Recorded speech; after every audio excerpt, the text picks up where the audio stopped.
Después de intensas negociaciones, está con nosotros el doctor Germán María Orallar Pucar.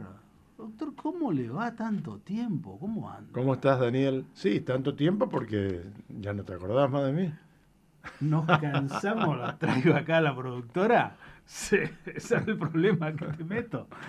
Me gusta hacerme rogar, eso es lo que pasa. Eso es. ¿Qué es de tu vida? ¿Cómo andas? Muy bien, por suerte. Como la verdad, sos cabeza dura, te fuiste otra vez hacia el Himalaya. Sí, fui. Efectivamente, fui a fines del mes de agosto. El 24 de agosto, precisamente. Y, Pero esta vez, en lugar de ir a hacer el Everest, como la vez claro, pasada, fui a hacer otra montaña que se llama Manaslu, ujú, de 8.200 metros, que está muy cerca del Everest. De hecho, ves el Everest desde ahí. ujú. Sí. ¿Y la experiencia? La experiencia fue muy fructífera. No logramos hacer cumbre porque el día, o mejor dicho, no el día, sino la noche en que tiramos cumbre, se desató una tormenta muy importante, muy fuerte, y uno de nuestros compañeros de aventura, un amigo de Santiago del Estero, eh, la pasó mal, muy mal, así que tuvimos que resignar la cumbre cuando estábamos a 200 metros de ella Mm, y volver. De hecho, este amigo terminó perdiendo 3 dedos de la mano derecha, sí. tuvo que estar una semana internado en un hospital en Katmandú, en fin. Te cuento esto para darte una idea de la magnitud de la tormenta que tuvimos que afrontar, que nos obligó a dar la vuelta. Está bien.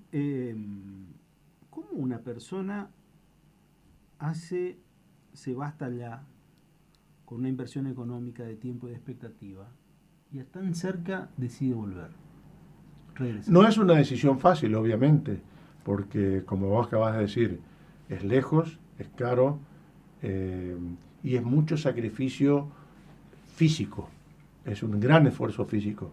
Lo que pasa es que un buen montañista tiene que saber cuál es el límite, sobre todo cuándo es el límite en el ascenso que permita descender. Y eso te lo da la experiencia. Cuando comencé a hacer montaña no me importaba nada, yo quería hacer cumbre a como diera lugar. Claro. Y con los años fui aprendiendo, con los años y con 50 montañas ya, con 50 ascensos hechos, Mm. fui aprendiendo a reconocer los límites y a tomar decisiones maduras. Que creo que fue en este caso, y por eso dije que fue una experiencia muy enriquecedora. Yo fui como eh, tour leader o líder del Mm. grupo, justamente por la experiencia que tengo, y así que recayó en mí la decisión de seguir adelante o volver. ¿No es una frustración? Antes lo vivía como una frustración, ahora no, obviamente que me hubiese encantado llegar a la Claro. cumbre, pero no lo viví una frustración por esto que te estoy contando, porque tuve la clarividencia de decir, volvamos, demos la vuelta. Y eso, y lo digo sin falsa modestia, eso salvó la vida a mi amigo. Pero, Si nosotros hubiésemos seguido, mm, seguramente mi amigo también le hubiese dado el físico para seguir, pero de lo que estoy seguro es que no hubiese podido bajar. De hecho, desde donde bajamos, nosotros bajamos de los 8.000 metros, nos sí. faltó 200 para llegar a la cumbre. Y yo bajé bien, cansado, pero bien sin ningún inconveniente. Y a él le costó. Le costó porque físicamente estaba mal, porque la altura le había pegado mucho y le costó muchísimo. Yo creo que si hubiésemos persistido en el afán de llegar a la cumbre, él no bajaba. Así que en ese sentido, yo me sentí reconfortado íntimamente de haber tomado la decisión correcta y por eso no fue frustrante. En la montaña, cuando uno comienza a hacer montaña, lo único que le importa es hacer cumbre.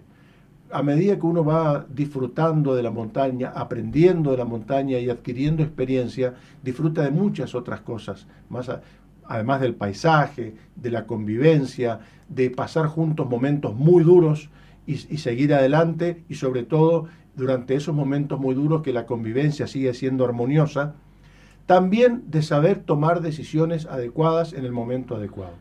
Y mira, te doy un ejemplo. El fin de semana pasado, eh, que fue un fin de semana largo, Ujú.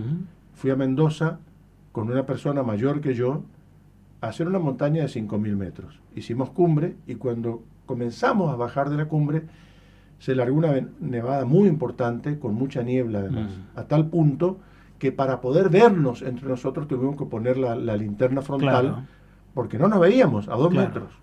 Comenzamos a descender y nos perdimos, por la misma razón, no se Ujú. veía nada.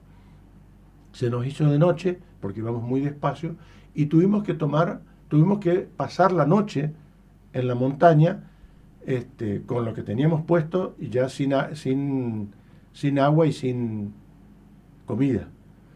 Y supimos cómo manejarnos, los dos con mucha experiencia de montaña, esta otra persona también con muchísima experiencia, una persona mayor que yo. En ningún momento nos asustamos, en ningún momento nos desesperamos, sabíamos que estábamos en una situación crítica, pero también sabíamos que teníamos que conservar el aplomo, la sangre fría, e hicimos lo que había que hacer. Dejar de caminar, lo decidimos a las 12 de la noche, nevó desde las 3 de la tarde hasta las 12 de la noche. Y a riesgo de pasar mucho frío, porque no sé si sabrás que el frío viene justamente cuando deja de nevar, Claro. a riesgo de pasar mucho frío, e insisto, sin agua y sin comida, buscamos una roca muy grande, nos refugiamos ahí, nos dábamos calor entre nosotros, y ahí pasamos la noche. Y fue la decisión correcta, porque, sobre todo cuando vimos el panorama al día siguiente, cuando amaneció, hubiésemos seguido por un trayecto sumamente riesgoso, de grandes piedras y grandes caídas, de grandes precipicios, que en la oscuridad de la noche, a pesar de llevar la linterna, no hubiésemos podido, o a lo mejor podíamos, pero hubiésemos corrido un riesgo muy grande, sobre todo porque íbamos muy cansados. Para que te des una idea, nosotros salimos del refugio a las 5:15 de la mañana, ya era la 1 de la mañana cuando decidimos refugiarnos en una roca, y al día siguiente llegamos al refugio de vuelta a las 2 de la tarde. Está bien, pero... Todo eso, a medida que van aumentando, pasando las horas y va aumentando el cansancio y el agotamiento, el riesgo se incrementa sustancialmente. Entonces, tomar determinadas decisiones también hace que uno se sienta bien, porque bueno, tuve la lucidez suficiente para no enloquecerme, sangre fría y hacer lo que realmente hay que hacer. Está bien, en estos dos ejemplos que diste, de lo que hiciste allá en el Himalaya y lo que hiciste acá en Mendoza, ¿disfrutaste el recorrido? Totalmente, sí. El montañista disfruta no solo de la cumbre, no es todo cumbre, obvio, insisto, siempre quiero hacer cumbre, pero mientras tanto uno va disfrutando del trayecto, sobre todo a la ida, a la subida, porque cuando uno baja muy cansado y tiene que ir muy atento a dónde pone el pie, porque todos los accidentes en la montaña, o el 90% de los accidentes son justamente al bajar, porque uno viene agotado, porque se distrae y entonces son golpes en la cabeza, quebraduras, en fin. Entonces, sí, disfruto mucho del trayecto, disfruto de la compañía y de todo lo que uno pueda ir viendo, el paisaje y todo lo que uno puede ir viendo durante el trayecto. Bueno, lo que te voy a preguntar, esto está vinculado siempre a la visión del argentino de una cuestión cultural. ¿El no hacer cumbre es perder? Probablemente o seguramente mucha gente lo toma como una frustración y perder. Y yo cuando comencé a hacer montaña durante los primeros 2 o 3 años, sí, me frustraba y lo sentía de esa manera. Como una derrota. Sí, una frustración te diría, sí, me sentía frustrado. Actualmente ya no. Sobre todo cuando se dan casos como el que acabo de decirte. Y lo único que cada ida a determinados lugares, como en este caso al Himalaya sobre todo, es un esfuerzo muy grande que uno hace tanto en lo físico como en lo económico. Entonces, no es un destino que uno pueda decir, bueno, vuelvo el año que viene. No, de ninguna manera. Eso probablemente sea lo más frustrante. Pero, insisto, hay muchas otras cosas. Fíjate que durante todo el tiempo que estuve ahí, nuestro grupo estaba integrado por 2 franceses, un holandés, un japonés, un nepalí y un costarricense, y éramos 4 argentinos. Y fue un grupo muy lindo, donde se forja una amistad durante todos esos largos días de convivencia y de pasar momentos duros todos juntos, ayudarnos, porque muchas veces ocurre eso, tenemos que ayudarnos entre nosotros cuando uno flaquea o cuando uno quiere tirarlo a toalla, entonces ahí está el resto del grupo alentándolo, en fin. Y eso es muy enriquecedor. ¿Y qué te deja? Mirá, creo que son vivencias muy íntimas, difícil de transmitir. A mí, en primer lugar, para mí la montaña es una pasión, y no creo que la pasión pueda tener una explicación lógica, ninguna pasión. Creo que la palabra lo define, es una pasión. Sí, sí, sí. Entonces, encontrar algo... No es racional. Exactamente, no es racional. Y para mí la montaña es una pasión, y una pasión fortísima para mí.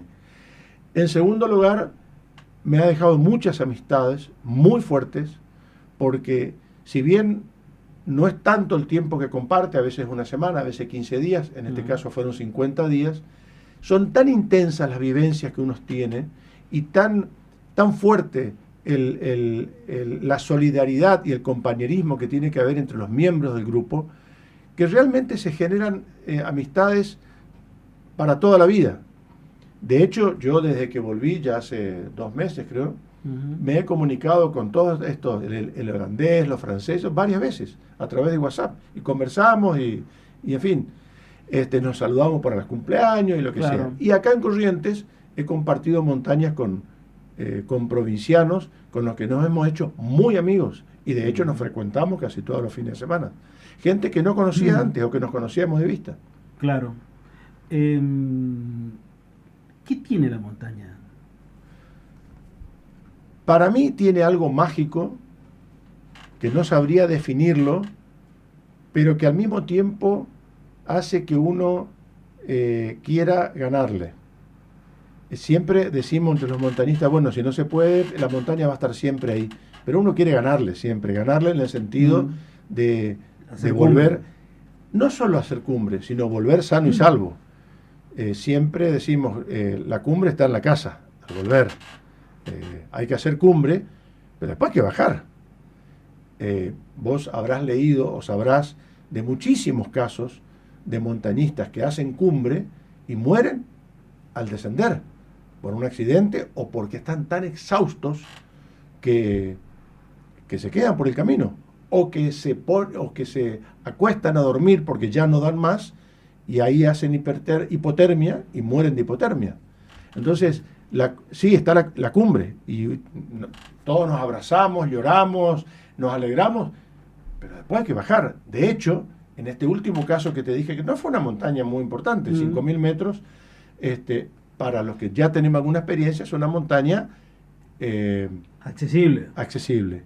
Sin embargo, fíjate que nosotros tardamos 10 horas en llegar a la cumbre, que es un promedio normal para una persona de mi edad, y tardamos casi 24 en bajar, porque nos perdimos, porque tuvimos que pasar la noche a la intemperie, etcétera, etcétera. Pero para que vos te des una idea de cuán importante es reservar energías y reservar ánimo para el descenso. Otra cosa de la montaña, no puedo decirte mucho más que tiene. Siempre cuento la siguiente anécdota. En 1925 había un inglés que no se sabe si fue el primero en ascender al Everest o no. Claro. Está confirmado y registrado que el primero fueron Edmund Hillary y el Sherpa que lo acompañaba, no me acuerdo el nombre en este momento, ellos fueron los 2 primeros en llegar. Pero en el 25 ya había habido un inglés, George Mallory, que había hecho un intento, no había podido, un segundo intento, no había podido, y en el tercer intento sale a hacer una gira por Estados Unidos juntando dinero para pagar la expedición. En esa época eran expediciones de 200, 300 personas para que finalmente llegue uno. Y un periodista en Nueva York le pregunta, ¿por qué quiere subir al Everest? Y él le responde, ¿y por qué está ahí? En realidad no hay una razón objetiva, práctica, para subir una montaña. ¿Y por qué está ahí?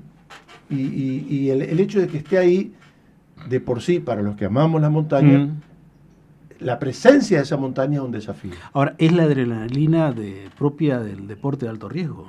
Sí, hay mucho de eso también, es cierto. Pero uno con los años va aprendiendo a, hasta cierto punto, dominar la adrenalina, porque si uno se deja llevar por la adrenalina, los riesgos se incrementan sustancialmente. Entonces, la adrenalina la vas a tener siempre, pero saber manejarla, saber conservar la cabeza fría para que esa adrenalina no te lleve a cometer locuras. Si tenés oportunidad de irte nuevamente al Himalaya. Oh, sí, iría, por supuesto.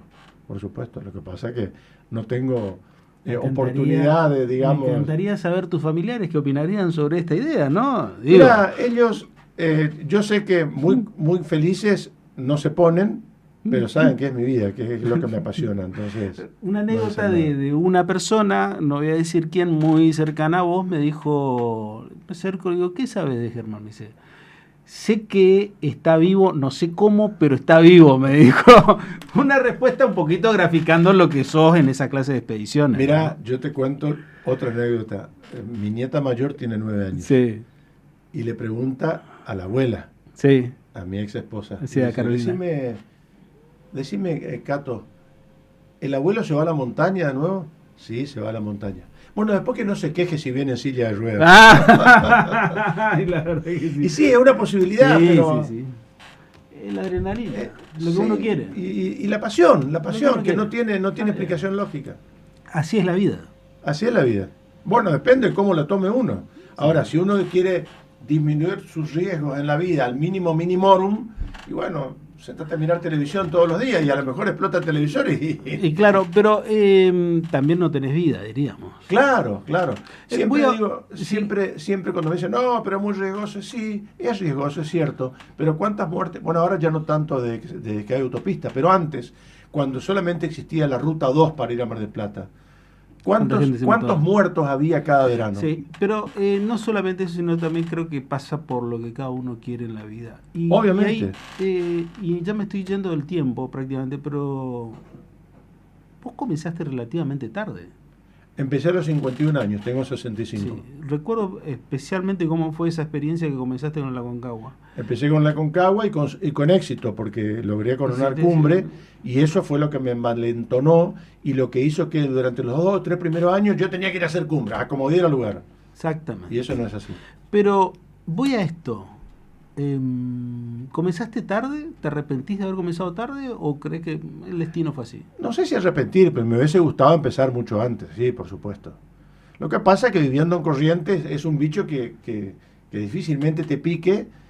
Bueno, ahora sí se ha puesto bastante, sí. Pero cuando yo tenía 20 y pico, o sea, hace 40 años, ni se hablaba de la montaña en Corrientes. Y sin embargo ya era una disciplina muy bien instalada en las provincias cordilleranas. Y ni hablar de Europa o Estados Unidos. No se hablaba de eso, sino de otros deportes que después tuvieron otro tipo de explosión. Por ejemplo, el correr. No había tampoco tanto. No había una explosión de correr. Y ahora sí hay por todos lados. Sí.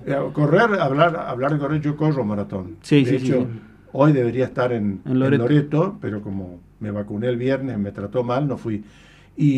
Pero yo corro de los 14 o 15 años, o sea, 50 años. Bueno, en esa época era el único loquito que andaba corriendo por ahí por la costanera. Y ahora es una explosión, y en buena hora que así sea. Me parece algo muy saludable, muy sano. Sí. La vida al aire libre. Hasta no solamente al aire libre, sino la misma actividad, ¿no? Sí, y fíjate vos que Corrientes, la provincia de Corrientes, tiene su propio circuito de maratón que va haciendo en distintas localidades: Bellavista, Empedrado, Goya, Montecaseros, Loreto, Concepción. Sí, todo. Y que explotó en los últimos 2 o 3 años. Sí. Y me alegra que así sea. Me alegro de verte. Lo mismo verte digo. Bien. Sí, estoy bien. Sí. Esta vez no perdí nada. Está todo. Vine con los 7 dedos que me quedan. Así que... no es poco, así que gracias. Hasta la próxima aventura. Gracias, Daniel, gracias por la invitación. No, por favor, siempre un gusto verte. Germán María Brayar Pocar con nosotros.